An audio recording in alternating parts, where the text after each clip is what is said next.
आउँदैछ क्या भने आउँदैछ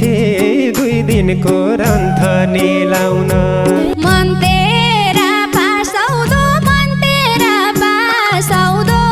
घर घर बार भन्नु मात्रै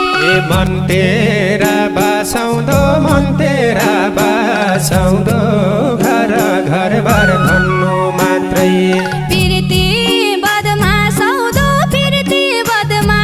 आउँदो